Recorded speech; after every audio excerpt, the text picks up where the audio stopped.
Hey, what's up guys? Tyler here, and I want to talk about shoulder pain in the horizontal row. And the question was from one of our warriors who said, hey, I like horizontal rows. I hear everybody talking about horizontal rows, but my shoulder hurts when I do them.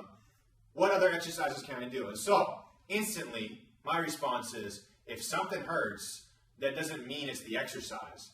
It means how you're performing that exercise, right?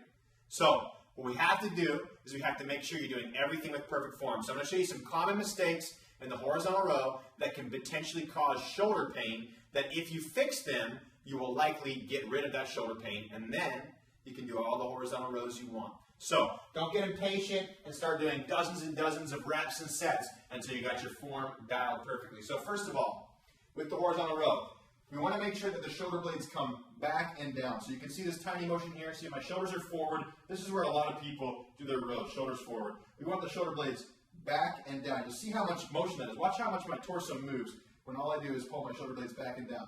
From there, don't poke your ribs out. Squeeze your glutes, squeeze your core like you're in a plank. And then as you do the row, bring your elbow as low towards your hip as possible. Okay? So I don't want you to come down, and as you're pulling, your shoulder blades are in a good position. As you're pulling down, I don't want to see your shoulder rotate up and forward. That's a huge problem that shows instability of the scapula, which is supposed to keep your posture correct in the horizontal row. So, shoulder blades back. You can just work on this first. Get that perfect form. Shoulder blades back, stomach glutes. Shoulder blades back, stomach glutes. Now drag your elbows as low as they can towards your hips. And you see how everything stays the same. My shoulder blades don't move as I go through these. Even if you're going fast, right? We never want to move the shoulder blades. Okay, another thing is, a lot of people with shoulder pain, it stems from the neck. We have the weight of the world on our heads and shoulders, right? And so it manifests as tightness in our neck and our pec minor and our shoulders, right? So we want to make sure that you fix that too. So what I do with a lot of my clients is make sure they have good postural position through the head. So you'll see people do this. They'll have good shoulder position, they'll have good core position, their row will look good, and they get to the bottom and they go like this, and their head starts leading their range of motion. So, you can do this one of two ways. One, you can keep it tall at the top of the head and keep your eyes toward the ceiling the whole time. That's going to help you open up your posture as you do the row. And number two is you can do the same thing, but you can do it blindfolded. So you remove the sight from the equation because your eyes drive the way your body moves, okay? So here's what that would look like. Eyes toward the sky, shoulder blades back, core tight, elbows down. You can go up and down, you can close the eyes. Same thing, you can see how my position doesn't change now.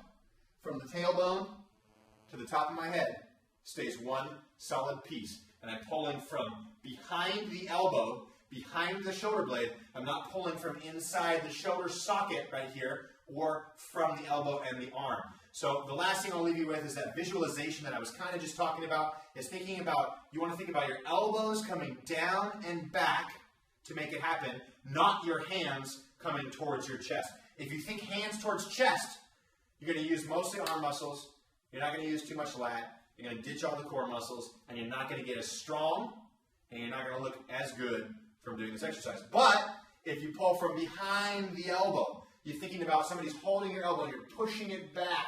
You can see how that automatically makes my lat, my scapula, my serratus, all the muscles running down my spinal rectors get active, making me stronger in this position. So, here's how that looks like. One more time.